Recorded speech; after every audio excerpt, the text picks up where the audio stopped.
Ассалаумағалейкум ағайындар. Бүгінгі видеомыз жеміс ағаштарын зиянкестерден қорғау немесе жеміс ағаштарын дәрілеу жайлы болады. Одан алдын сіздер Жомарт Бабаша каналының подписация бөліміне өтіп, каналға тіркеліп, лайк басып, каналға қолдау білдіріп отырыңыздар ағайындар. Енді өткенде күн 3-4 күн салқын болды, білесіңіздер.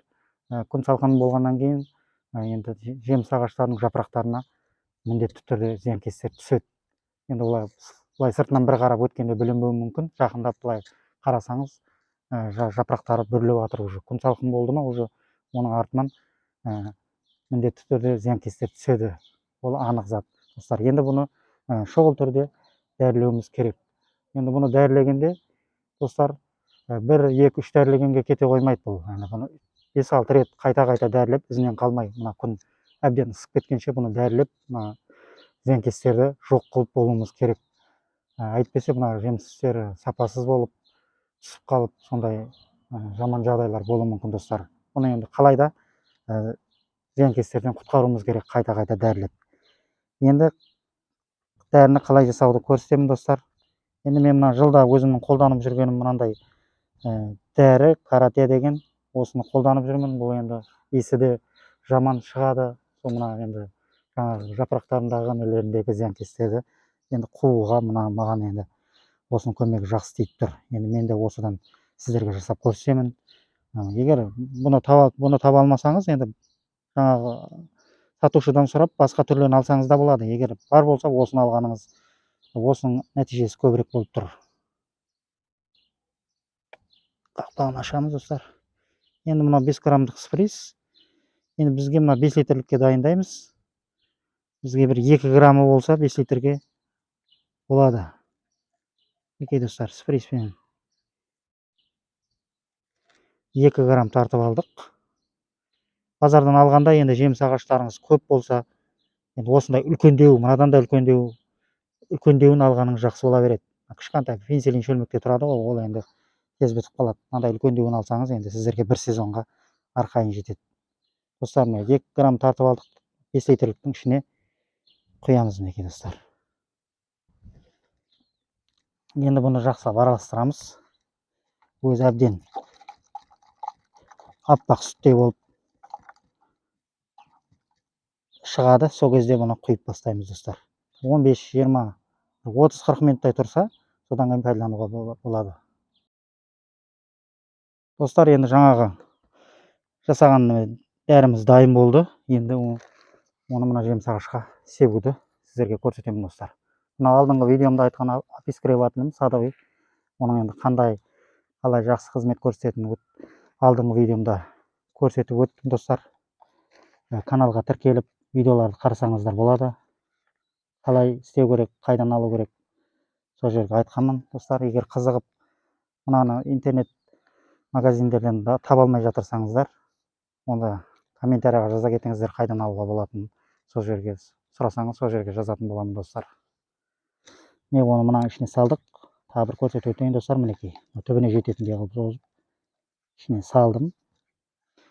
Опискребательдің бір шығады достар, жақсы жері. Сосын мына жерден тағы бір ұзарады достар, мінекей. 1 метрден көбірек. Шлянкасының өзі 1 метрдей бар. Сонымен талға жетеді деп ойлаймын достар. Енді бұны иыққа асып аламыз. Қалай жасау керек екенін видеода көрсеткенмін достар. Осылай жасап алыңыздар, бұл өте жақсы зат. Енді қайта мақтай бермей қояйын.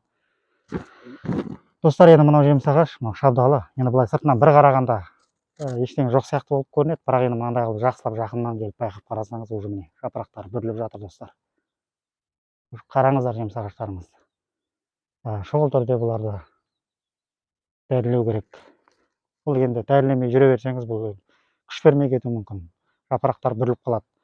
Онда да мына жапырақ дәрілегеннен кейін мына бүрліп қалған жапырақтар орнына келмейді. Бұлар енді түсіп қалады да, бірақ енді қалғандарына жаңағыдай бүрісіп қалмауына дәрілегеннің пайдасы тиеді. Шұғыл түрде мына зиянкестерді қууымыз керек достар. Мінекей мынау бәрін дайындап алдық. Мынау енді былай качайттап жұмыс жасайды, көргеніңізде достар. Мінекей достар. Мына затты пайдалансаңыз, уақытыңызды үнемдейсіңіз, әрі ақшаңызды үнемдейсіз достар. Мінекей достар.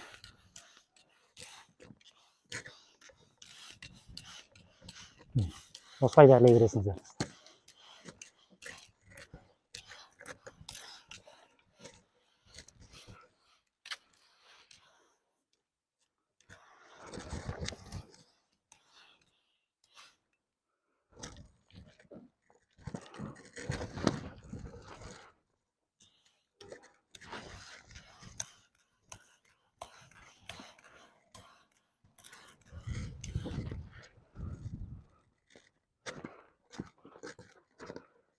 Сол жерден түсіре бер.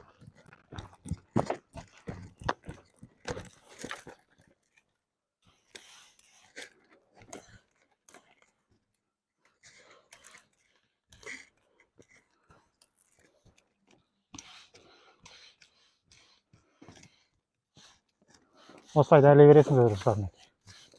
Мына иісі қатты шығады. Осыдан енді зиянкестер қашады достар. Осылай дәрілей бересіңіз достар.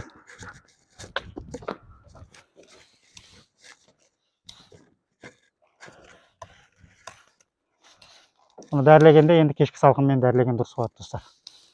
Жел жоқ, тынық ауа райында кешкі уақытта дәрілесеңіздер болады достар. Мінекей жартысы кетті үлкен бір жемсағашқа. 2 үлкен жемсағашқа жаңа мына 5 литрлік мол жетеді. Мынандай осындай апискребателмен шашсаңыздар достар. Келесі видеоларды өткізіп алмаңыздар достар. Каналға жазылыңыздар, тіркеліп каналға қолдау білдіріп отырыңыздар ағайын. Жемістеріңіз көп болсын, аман сау болыңыздар.